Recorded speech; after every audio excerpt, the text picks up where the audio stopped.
शुरुआत करेंगे लोकसभा चुनाव से जुड़ी बड़ी खबर। कांग्रेस ने उम्मीदवारों की दूसरी सूची की जारी। 43 उम्मीदवारों के नाम की सूची की जारी। उत्तराखंड की 3 सीटों पर भी घोषित किए गए प्रत्याशी।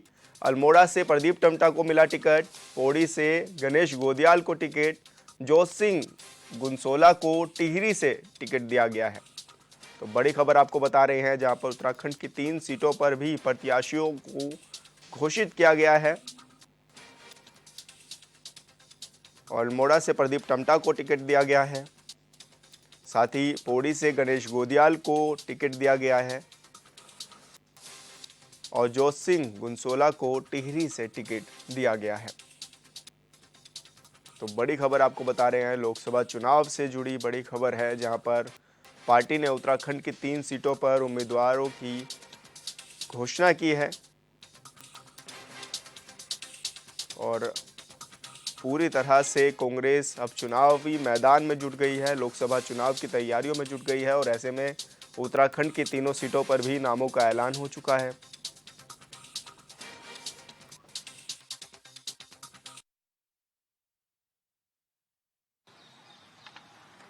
उत्तराखंड तेहरी गढ़वाल, जोत सिंह गुनसोला,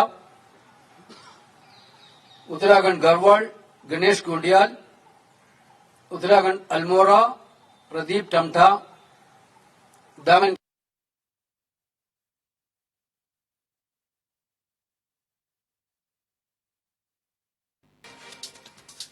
तो आपको बता दें कि उत्तराखंड की 3 सीटों पर भी कांग्रेस ने प्रत्याशियों के नाम का ऐलान कर दिया है और कांग्रेस ये कह रही है कि जल्दी 2 सीटों पर भी प्रत्याशियों के नाम की घोषणा की जाएगी। और साथ ही जिस तरह से कांग्रेस लगातार अपने आप को मजबूत करने की स्थिति में काम कर रही है उत्तराखंड में, लेकिन सबसे बड़ी बात यही है कि जिस तरह से टिकट का वितरण हुआ है और ऐसे में गणेश गोदियाल कह रहे थे कि वो चुनाव नहीं लड़ेंगे, लेकिन उनके नाम भी इस सूची में आया है। गणेश गोदियाल लोकसभा चुनाव लड़ेंगे पौड़ी से।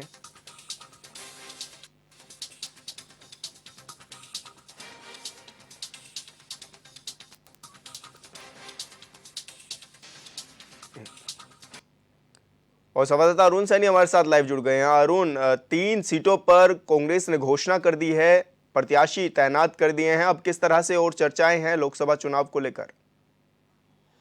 जी विशाल, आगामी लोकसभा चुनाव को देखते हुए जो है तमाम जी। राजनीतिक दल अपनी पुरजोर तैयारियों में जुटे हुए हैं, जिसको लेकर प्रत्याशियों के चयन को लेकर भी पार्टियों में लगातार चिंतन मंथन चल रहा है। बात अगर कांग्रेस पार्टी की करें तो कांग्रेस पार्टी भी जो है प्रत्याशियों के चयन को लेकर जो है काफी समय से कश्मकश के माहौल में थी और लगातार जो है बैठकें भी हो रही थी। तो ऐसे में कांग्रेस पार्टी ने 3 लोकसभा सीटों पर उत्तराखंड में अपने प्रत्याशी जो है वो घोषित कर दिए हैं, जिसमें से कि पौड़ी लोकसभा सीट से पूर्व प्रदेश अध्यक्ष कांग्रेस के गणेश गोदियाल को टिकट दिया है और गणेश गोदियाल पहली बार जो है सांसद का चुनाव लड़ रहे हैं। तो वहीं टिहरी लोकसभा सीट से जोत सिंह गुनसोला को पार्टी ने टिकट दिया है, जो कि 2 बार मसूरी से विधायक रह चुके हैं। तो वहीं बात अगर अल्मोड़ा सीट की कही तो अल्मोड़ा सीट से भी चौथी बार जो है प्रदीप टम्टा को पर पार्टी ने भरोसा जताया और चौथी बार जो है प्रदीप टम्टा को पार्टी ने मैदान में उतारा है। वहीं बात करें हरिद्वार की तो हरिद्वार अभी भी जो है हॉट सीट बनी हुई है, चाहे भारतीय जनता पार्टी की बात हो या कांग्रेस की, दोनों ही पार्टी अभी कसमकस की स्थिति में इस सीट पर लगी हुई है। हरिद्वार सीट से भी कोई भी प्रत्याशी किसी भी पार्टी ने जो है घोषित नहीं किया है। तो वही कांग्रेस पार्टी अभी नैनीताल लोकसभा सीट पर जो है कांग्रेस पार्टी ने भी अपना प्रत्याशी घोषित नहीं किया है। हालांकि भारतीय जनता पार्टी नैनीताल से अपना प्रत्याशी जो है वो घोषित कर चुकी है और पौड़ी लोकसभा सीट पर कांग्रेस ने पहले भारतीय जनता पार्टी से पहले अपना प्रत्याशी घोषित कर एक मनोवैज्ञानिक बढ़त जो है भारतीय जनता पार्टी पर बनाई है। ऐसे में अगर बात की जाए तो हरिद्वार और नैनीताल लोकसभा सीट के लिहाज से अगर बात करें कांग्रेस की तरफ से तो लगातार काफ़ी कसमकस का माहौल भी इन दोनों सीटों पर है और जिस तरीके से लगातार कांग्रेस में चर्चाएं चल रही थी कि अगर अल्मोड़ा सीट की बात करें तो यशपाल आर्य जो है प्रबल दावेदार माने जा रहे थे, हालांकि उन्होंने चुनाव लड़ने से मना किया। ऐसे ही टिहरी में जो है प्रीतम सिंह प्रबल दावेदार माने जा रहे थे, हालांकि उन्होंने भी जो है चुनाव लड़ने से इनकार किया। तो अब ऐसे में नए चेहरों को जो है पार्टी ने उतारने का काम किया है। जोत सिंह गुनसोला को पार्टी ने चुनावी रण में उतारा है।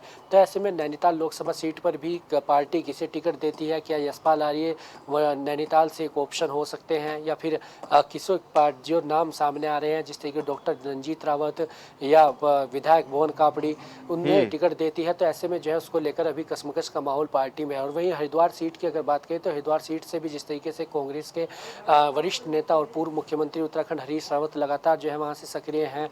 हालांकि कभी हरीश रावत चुनाव लड़ने से इनकार करते हैं तो कभी अपने बेटे को टिकट देने की बात करते हैं। तो इस तरीके से काफ़ी कसमकस का माहौल जो है हरिद्वार लोकसभा सीट पर भी फिलहाल बना हुआ है।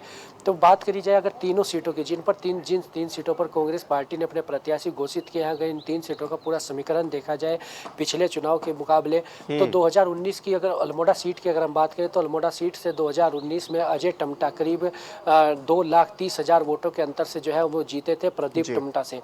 2014 में भी जो है अल्मोड़ा से अजय टम्टा ने ही जीत दर्ज की थी, तब जो है वो करीब 95,000 वोटों से उन्होंने जीत दर्ज की थी। हालांकि 2019 में वोट प्रतिशत भी बढ़ा है और बड़े मार्जिन से जो है अजय टम्टा ने जीतने का काम किया है। लेकिन अगर इस बार की बात की जाए तो पिछली 2019 के लोकसभा चुनाव से पहले 2017 में जो विधानसभा चुनाव हुए थे, उस वक्त अल्मोड़ा जो लोकसभा क्षेत्र आता है 14 विधानसभाओं में से कांग्रेस के पास मात्र 2 विधानसभाएं थी।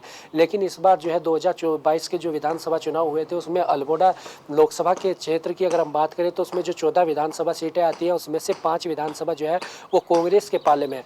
तो ऐसे में जो है जिस तरीके से भारतीय जनता पार्टी भी लगातार 5 लाख वोटों के अंतर से जीतने की बात कर रही है, तो ऐसे में हालांकि कांग्रेस पार्टी की जो है सीटें यहाँ पर बढ़ी है, विधायक उनके 3 इस बार जो है 2022 के विधानसभा चुनाव में बढ़े, तो ऐसे में कड़ी टक्कर जो है अल्मोड़ा सीट पर भी देखने को इस बार मिल सकती है।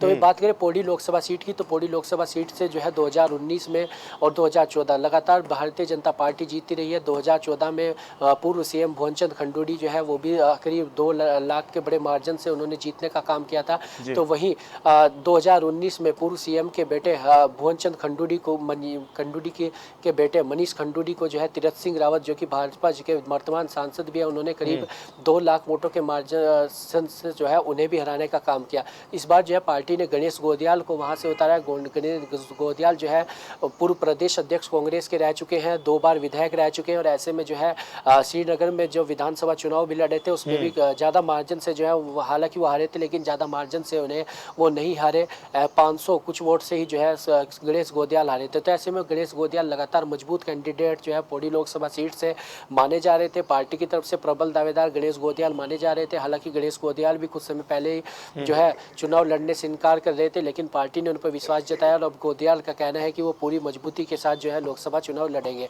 ऐसे में अब बात अगर टिहरी लोकसभा सीट की करी जाए तो टिहरी लोकसभा सीट से पार्टी की तरफ से जो है प्रबल दावेदार प्रीतम सिंह माने जा रहे थे, लेकिन प्रीतम सिंह लगातार चुनाव लड़ने से इनकार कर रहे थे, लगातार उन्होंने चुनाव लड़ने से मना किया। तो ऐसे में पार्टी ने जोत सिंह गुनसोला जो कि मसूरी से 2 बार विधायक रह चुके हैं और कांग्रेस पार्टी के वरिष्ठ नेता हैं, तो उन्हें पर पार्टी ने भरोसा जताया और इस बार जो एक राजशाही तिलिस्म टिहरी लोकसभा सीट से जुड़ा रहा है उस पर किस तरीके से कांग्रेस पार्टी इस बार चुनाव लड़ती है ये भी देखने वाली बात होगी। और टिहरी लोकसभा सीट की अगर बात करें तो टिहरी लोकसभा सीट पर भी जो है 14 विधानसभाओं में 2 विधानसभाएं जो है वो कांग्रेस के पाले में है। तो ऐसे में टिहरी लोकसभा सीट पर भी काफ़ी जो है इस बार मुकाबला देखने को मिल सकता है। और ऐसे में जो है भारतीय जनता पार्टी की बात करें तो पिछले कई चुनाव से जो है भारतीय जनता पार्टी का ही परचम जो है वो टिहरी लोकसभा सीट पर रहा है। हालांकि एक समय पहले हुआ करता था जब कांग्रेस का जो है पूरा चुनाव कांग्रेस का परचम यहाँ पर लहराता था। तो ऐसे में तीनों लोकसभा सीटों पर काफ़ी कुछ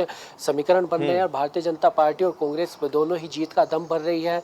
दोनों ही पार्टी बात कर रही है कि 5 लोकसभा सीटें जीतेंगे और किस तरीके से पूरा समीकरण बनता है। और ऐसे में जो है पार्टी ने अपनी तैयारियां भी और ज़्यादा तेज कर दी है और अधिक एक्टिव मोड में जो है तमाम दोनों ही पार्टियां आ चुकी है। और ऐसे में जो है जो 2 सीट बची हुई है कांग्रेस की बात करें तो हरिद्वार और नैनीताल, भाजपा की तरफ से जो है हरिद्वार और पौड़ी, तो इन पर पार्टी जल्द ही जो है प्रत्याशी घोषित करने की बात कर रही है। और आखिर जो कसमकस इन दोनों सीटों पर चल रही है वो कब तक शांत होती है और कब तक जो है इन पार्टियों पर इन सीटों पर जो है टिकट देने का काम पार्टी करती है, ये देखने वाली बात होगी। जी बिल्कुल अरुण, बहुत बहुत शुक्रिया आपका हमारे साथ जुड़ने के लिए और दर्शकों तक जानकारी साझा करने के लिए।